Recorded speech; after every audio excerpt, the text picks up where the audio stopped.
or welcome back to A Game of Fangs and Threads. My name's Hannah.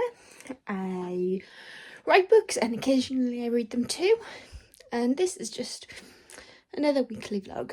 I wasn't planning on vlogging this week, but it is a very exciting week. Just gonna pop you down. Well, I'm gonna sit down and then we're gonna talk. I wasn't planning on vlogging, but it is the 22nd of February, and my second book, From Witches and Wolves, comes out on the 28th of February. So that's exciting enough as it is. But in a not plot twist, because I knew it was coming, but in an interesting turn of events, I'm actually going away Thursday, Friday. So it's the 27th, 28th. I'm going down to London for the night with National Holidays. Not a sponsored trip, not gifted or anything like that. Me and my mum do actually enjoy going with National Holidays places. We've been before. This time we are going to see The Lion King, and it just so happened that the timing was perfect for me to be in London on the day that From Witches and Wolves releases, and I couldn't be more excited. I love going away. I love shows, and without this turning into a gush for National Holidays, let's just say I think National Holidays are very good value for money. And I wasn't going to vlog, but I'm feeling inspired. I'm really enjoying watching Ruby Granger on YouTube, and she's on the big screen because I am downstairs. It is Saturday, so that means it is a writing day again. I am trying to have at least some time off from writing. I am trying not to write at the weekends, but I felt inspired. I am nearly finished the first draft of Rise of the Riders. Today I've written 1,797 words, which takes my total to just over 84,900. It's 84,904 if you want to be precise. And it is only 10 to 3. So I think what I'm going to do is I'm just going to write until I can't anymore. Then I'm going to read, because I do want to focus on that as well. I want to give myself some time to actually relax when I finish this draft.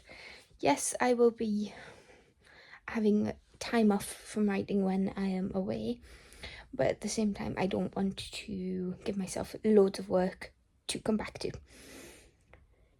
And yeah, I am just so inspired and happy, and I'm enjoying myself at the moment.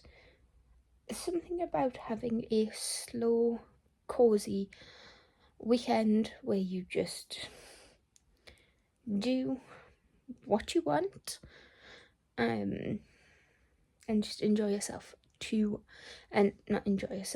enjoy yourself, but allow yourself to enjoy a slower pace of life. Oh, look at me getting all philosophical. But anyway, I have the kettle boiling, so I've got some new coffee to try. I'm just gonna, I think this is like my third chapter.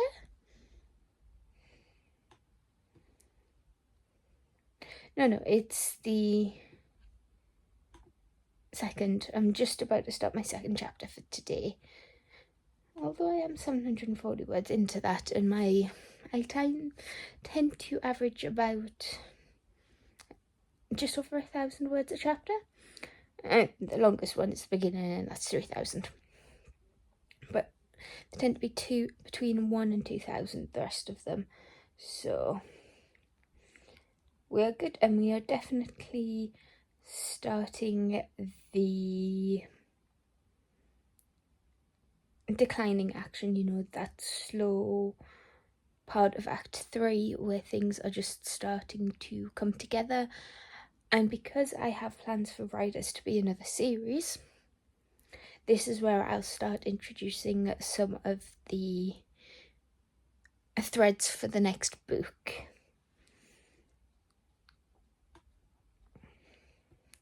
And out of my sort of outline, I sort of have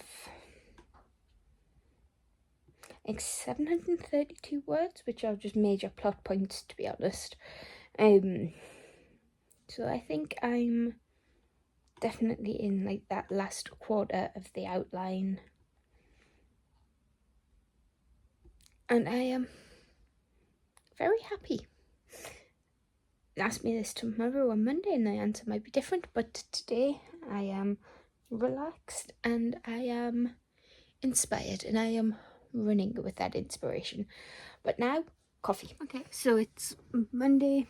Yesterday I didn't do anything sort of writing related.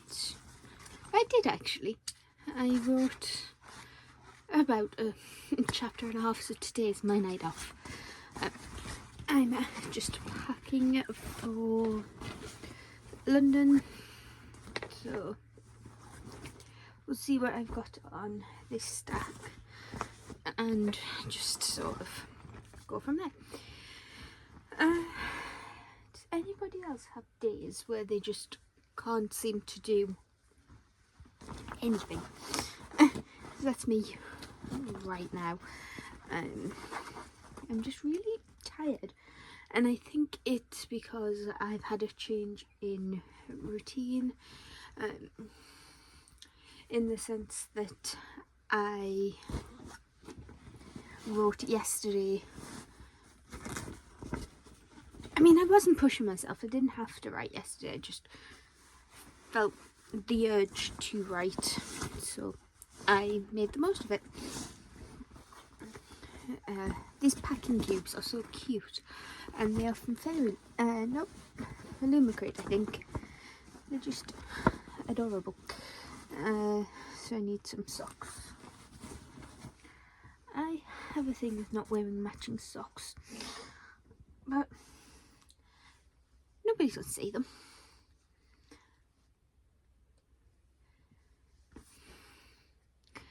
Yes, today was a day, to put it that way. In my day job we have a weekly actually they match a bit better. We have a weekly catch up, and if I try to raise something I am immediately shut down, even though I am part of that team.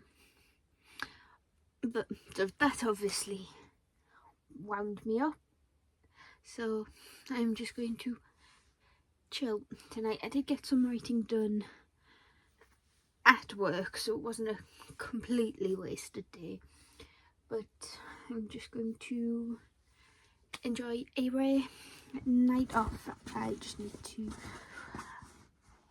I've got everything in there. Just need to grab some pajamas, some PJs.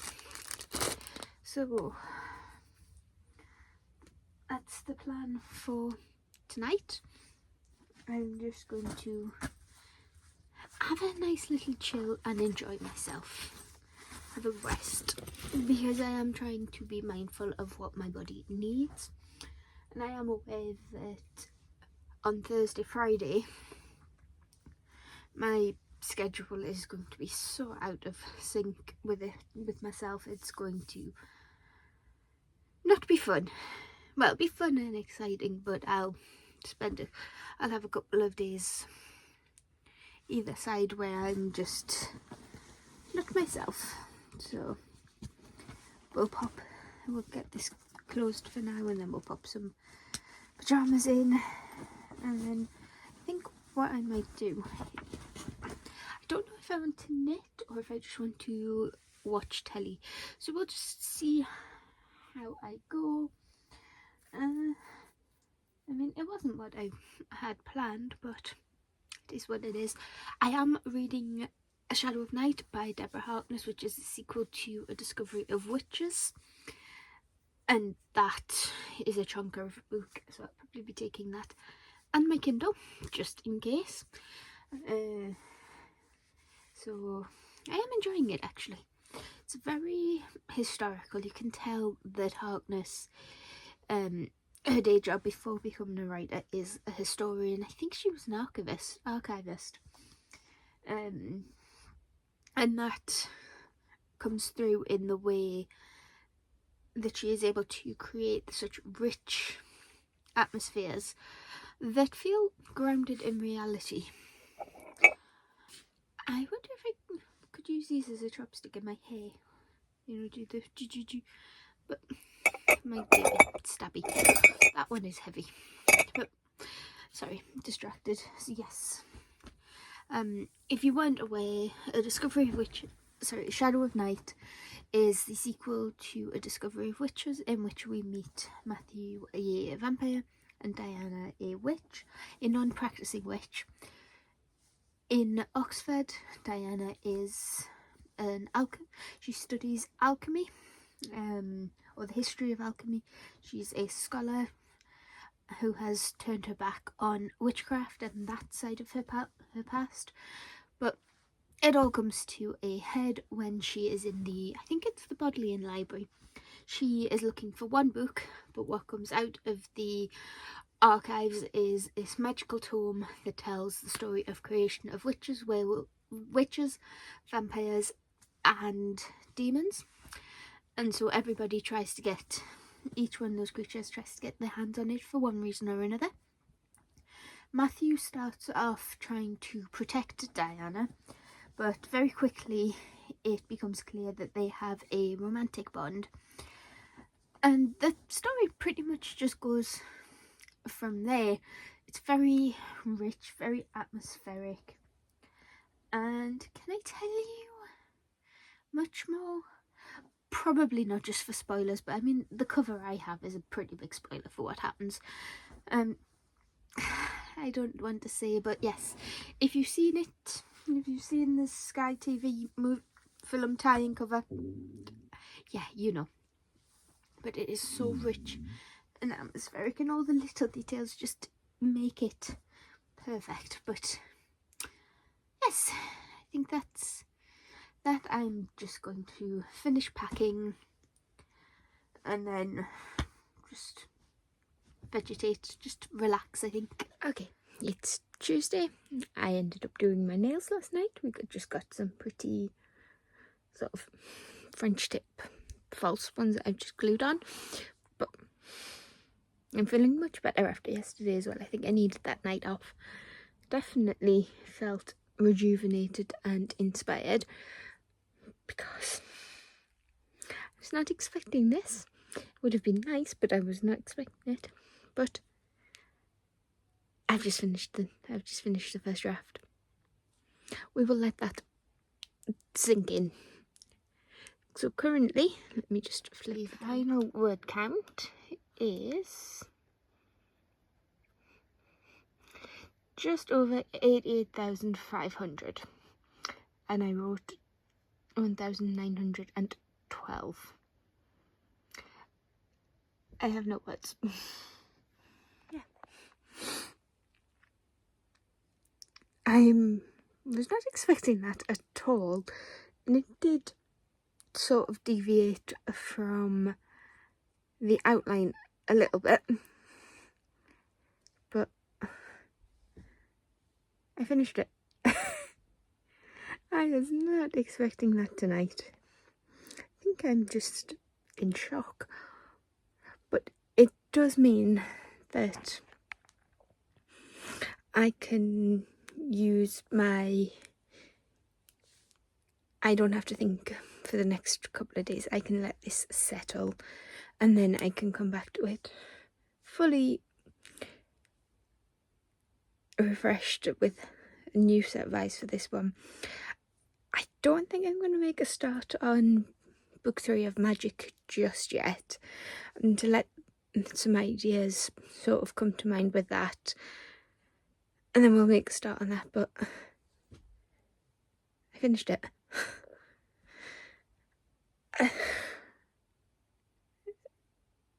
I need to vlog more often. I think this happened the last time as well, but I finished it. Okay, so we have a casualty.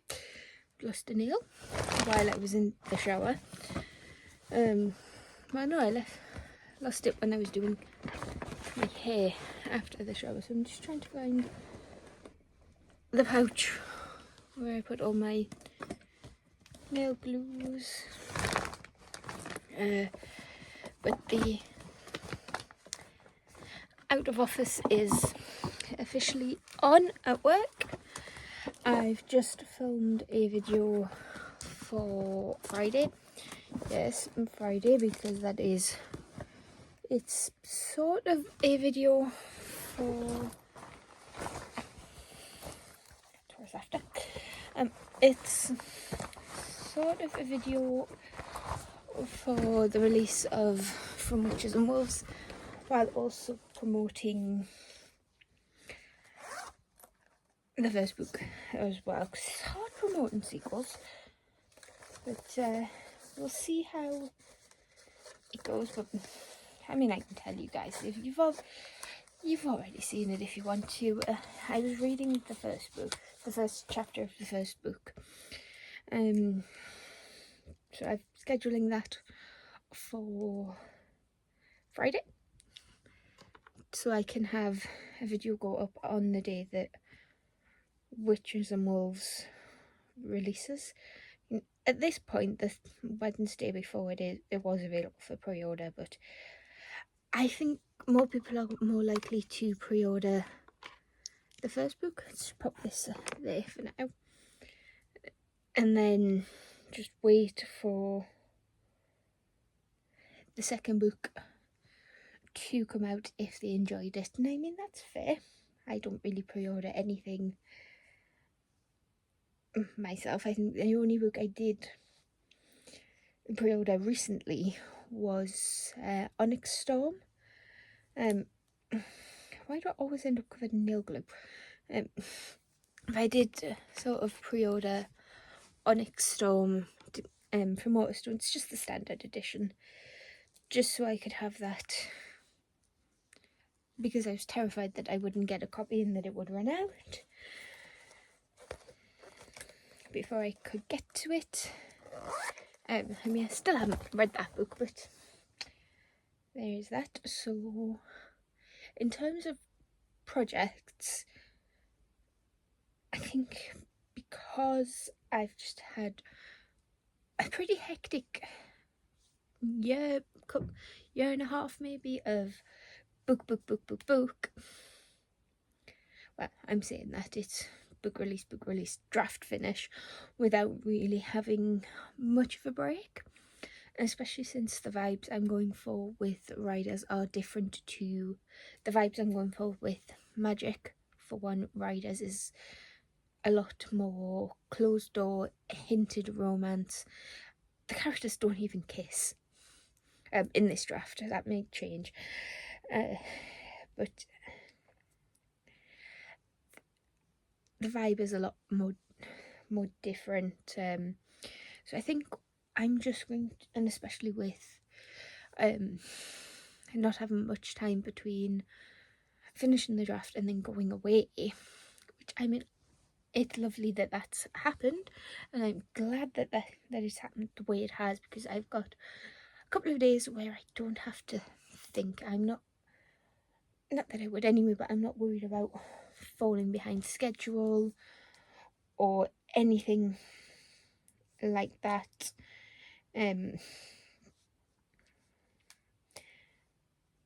It's just nice to be able to just enjoy myself for a couple of days, take a complete break from everything really writing related. I'm still reading, but I'm just writing. I'm just uploading that video for Friday. In terms of, I'm still reading Shadow of Night. That is a chunky book and it is enjoyable, but I haven't been able to dedicate the time it needs, so that's coming with me tomorrow. I'm also taking my Kindle, and I am hoping to do something in London while I'm there to again celebrate the release of From Witches and Wolves. So that my copy of that book is coming with me, just for photo opportunities, really. But yes, I'm just going to chill and enjoy my night. I might get some footage tonight, I might not, but I'm just nice and relaxed before I go away. I've been in shower, I'm all nice and clean. My outfit for tomorrow is sort of draped on the book cart. I have everything packed, I have my snacks, and I'm just going to sort out the entertainment. So I will see you soon. So you can probably tell from the familiar background, but I am back home. I went with every intention of vlogging my trip. Just get comfortable. But that obviously didn't happen. It's not that I'm embarrassed to vlog in public, it's just more I was just enjoying being present in the moment, enjoying spending that time with my mum, just really having a good old chat. And yeah, if you do get the chance to go on holiday with your parents as an adult, do it. It's a completely different vibe, and it's just nice to have that time away with them without the pressures of everyday life. Now, that being said, I appreciate that it's not for everyone. National holidays is a long travel day. So we're in the northeast. We got picked up by the coach at about 7:30 on Thursday. And then with traffic and accidents on motorways and roadworks, it meant we didn't actually get into London until 5. So please just bear that in mind. And then on the way home, we left central London at 3:30 and got home, I think it was just after 11, maybe 11:30, if not midnight. So just be aware that it will be a long day when you do travel. But as always, thoroughly enjoyable. My mum and I went to see The Lion King. Can I just pop you there? No, because you can't see me now. We went to see The Lion King and we didn't know what to expect, but it is incredible. The music, the costumes, the dance. Now, if I was to turn around and say to you, The Lion King is a very dance-heavy show, you wouldn't expect that of me, coming from someone who is more musical theatre and more plays than dance shows. But it felt like a celebration of Africa. I did buy a few things. My mum bought me a few things, but I haven't sorted my bags out yet. I've only just come downstairs. I'm just enjoying a slow Saturday, and I will have to remind myself constantly today that it is Saturday. Excuse me. But yeah, I bought my mum's Mother's Day present, so obviously I'm not going to show you that. I bought that from the theatre, so it's Lion King merch. She knows about it, she was there. I bought myself a new hoodie, and I bought the programme, as you do. And then the next day, I don't think I actually bought anything actually in London, apart from food and drink. But my mum bought us these cute little Pandora charms. Mine is the London skyline, and hers is just the crown jewels. And she bought herself a hoodie from the Disney from the Disney shop. We don't have a Disney shop up here, and it is a shame. So that's that. I did finish Shadow of Night by Deborah Harkness. At some point this weekend I will film my February wrap-up. But I did enjoy that. I just feel like Deborah Harkness wanted to write a time travel story, and because of her background, it worked. She was aware of how changing one thing can change something bigger in the future, and how that would affect, like, the ripple effect, which is something I am always concerned about when I read time travel stories. It's how did you being there, just the act of you being there, change the future. But I will be continuing on with that series, probably in Kindle form, because those books are big, they're chunky. And then I did start The Final Strife by Sarara Alafi. I can't remember her name, and I'm filming on my phone where I would search. But I'm enjoying that as well. That has a very, I would say, Indian feel to it, but I could be wrong. Where it's dystopian fantasy, martial fantasy.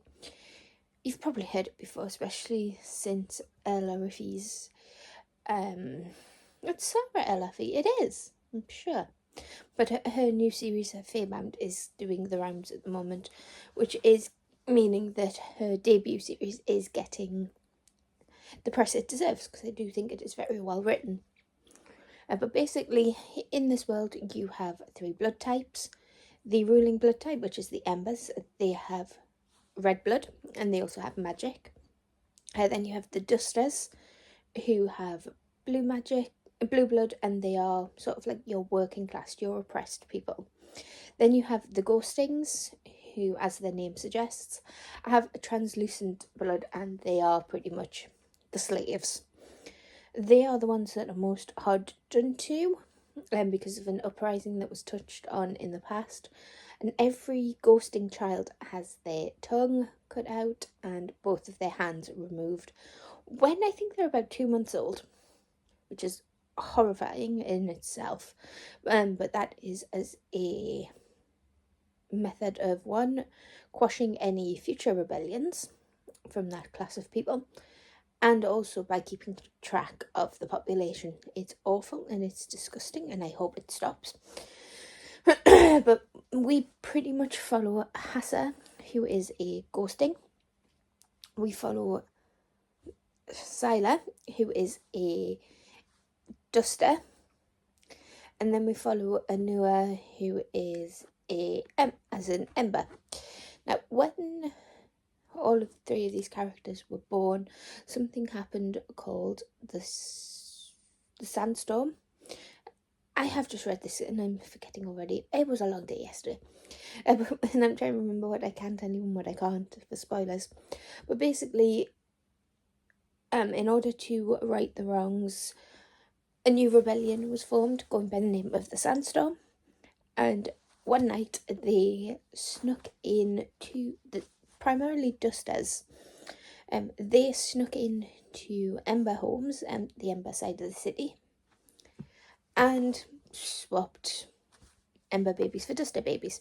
The idea being that these children, these stolen, could right the wrongs from the inside. They would know what their duster counterparts were actually going through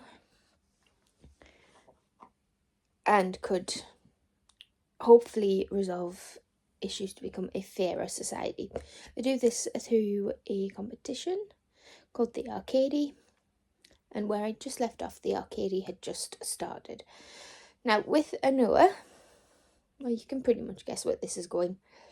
So, Sila is a Ember raised as a duster. And then Anua is her counterpart. So she is the duster raised as an Ember. Now, all of the other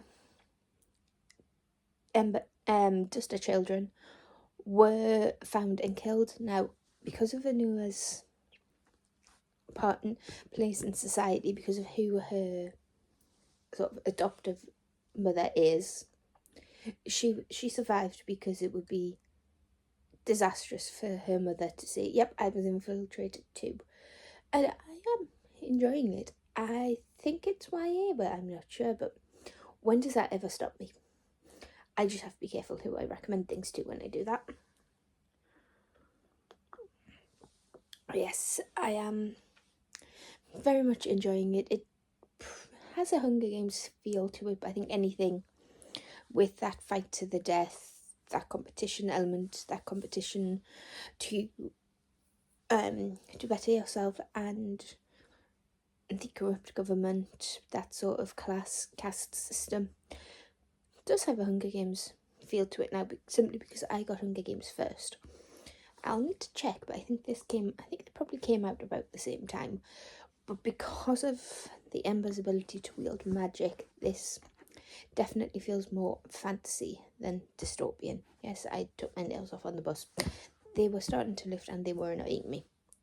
So today, I do have to dig my planner out of various bags and update my little review for Shadow of Night, and then go from there. I do have a vintage parcel to send, but it's only 10 o'clock. I can take my time today, just relax and reset after a trip, and I will probably come back to you if something happens, if I decide to do something, but your guess is as good as mine. I still haven't decided what I'm doing, but my Illumicrate box just arrived, so I figured I would do an unboxing with you. I paid for this myself.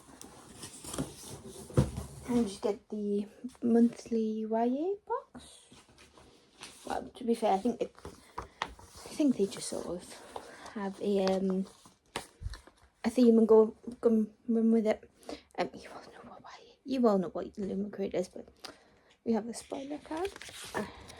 Just going to have a look. I will leave this here so I can refer, but I am going in blind. And this one's theme was You Made a Rebel. Oh, and I can see cool little pouches and boxes. So we're just going to dive in. So this is a military model card holder. Now I do like these, they do come in handy. This is inspired by An Ember in the Ashes by Sabata here. This is on the box. So we just have Duty First, Into Death. These do come in handy. I've had a couple of these before. But you just pop your cards in here if you don't want to take out a full wallet or purse. Go for this one. Oh, Into the Depths luggage bands. But these would have been handy. We didn't run out of bags, we ran out of hands. And I'm sorry about the crinkle. It's just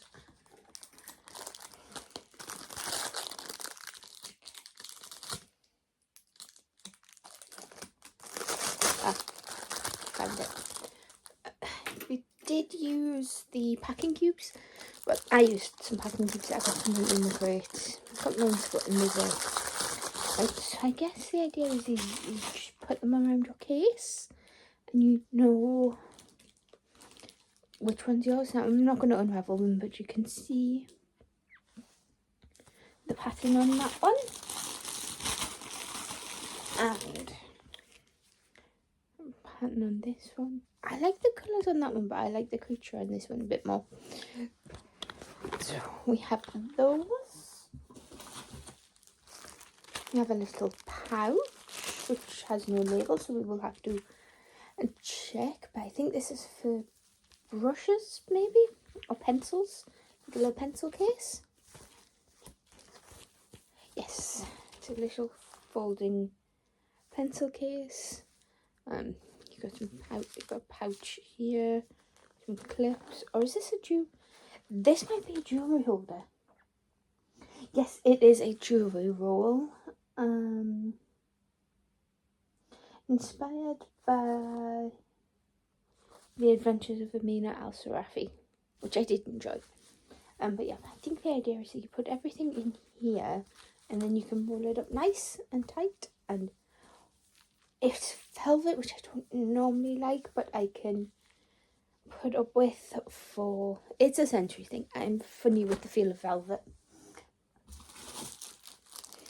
And then we have, could I have not got this box? I'm not complaining, but this box was very travel themed, and it would have been handy to have it, you know, maybe the week before, so I could actually use it. But I am not complaining, because no doubt, let's open this first, because no doubt we will end up on another trip. So these will come in handy. So this is a travel pillow. Oh, and it, okay. How does this work?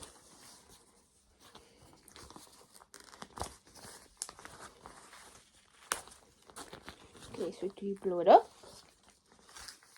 Why do things never come with instructions?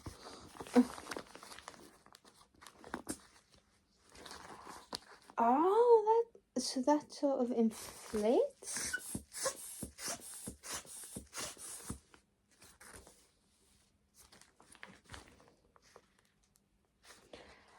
I will figure that. Oh, right. This is to release the air to fold it up, and then have a little blowy up thing.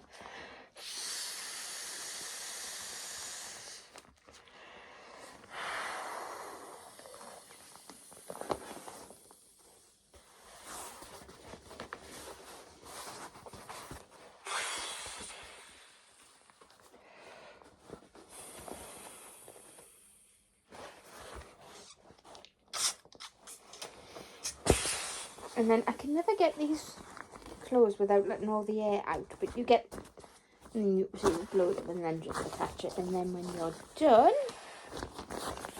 just unhook this little thing, let out more air and pressure, and then you pull it back up.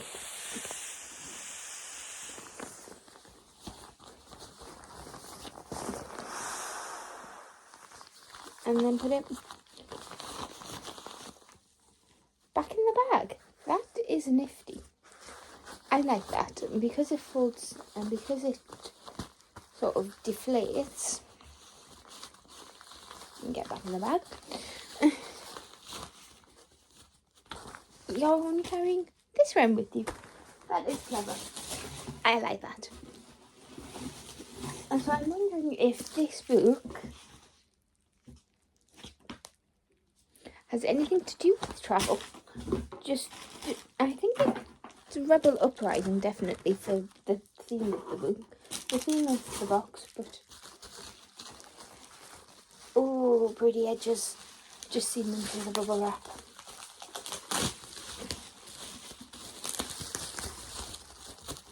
Okay. I'll show you first. Ready? This is the concept of the bubble wrap. This is Capitana by Cassandra James. There's a map. There's a map on the hardcover. That is cool.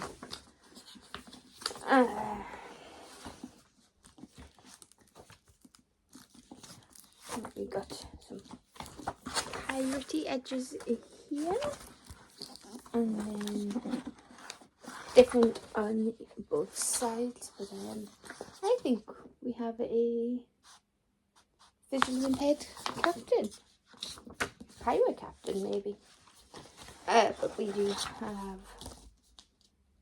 some cool edges.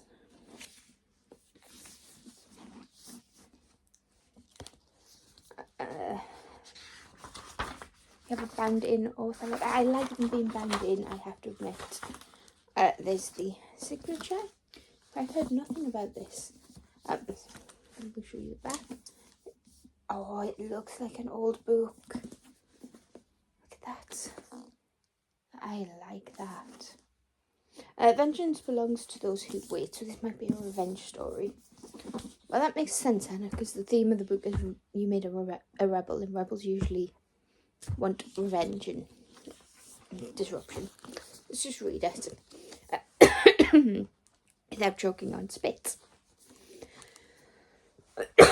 Excuse me.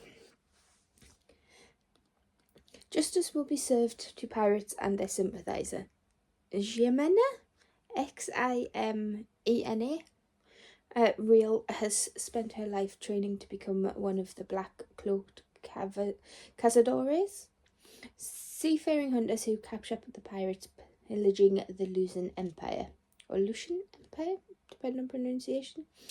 But although Ximena is the top candidate at La Academia, that will not be enough for her daughter of the notorious... Okay, I think it's Reales. Pirate captains who were executed for their crimes. So when Gasparilla, the most famous pirate in Lucia's history, attacks the capital, Ximena offers to catch him in exchange for being named a Cazadora. The Empire accepts on one condition: she must compete for her cloak against Dante de Leon, the pompous and infuriating son of the High Minister. Knowing that this is her chance to prove herself once and for all, Ximena must set out on a dangerous quest across the Okay, I can speak the Spanish, but not the I can't say this word, and it's English. Archipelago? To hunt Gasparilla, but no matter how far she sails, her family's pirate legacy continues to haunt her, and she soon has to question the very laws she's always fought to uphold. Now, what is the word count on this one?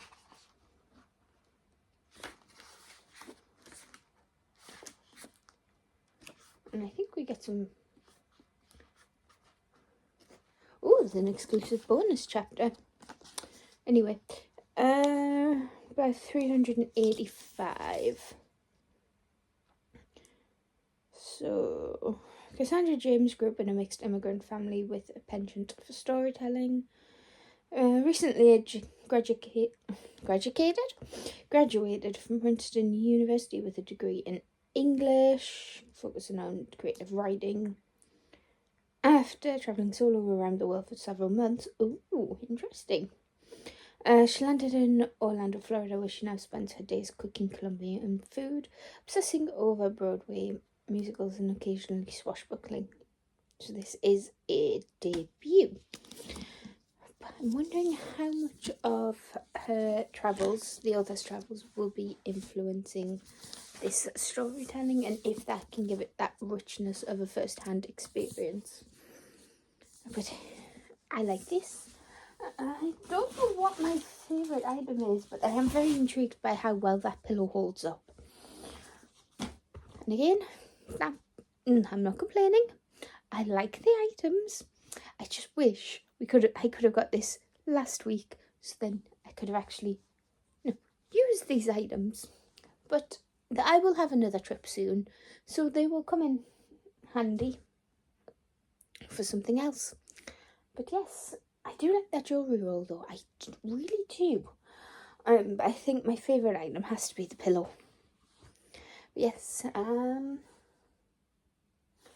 I don't know what to do now, because I was not expecting that. But I've nattered on for about 12 minutes. That unboxing could have been a video in itself. So I'm going to think of something else to do first.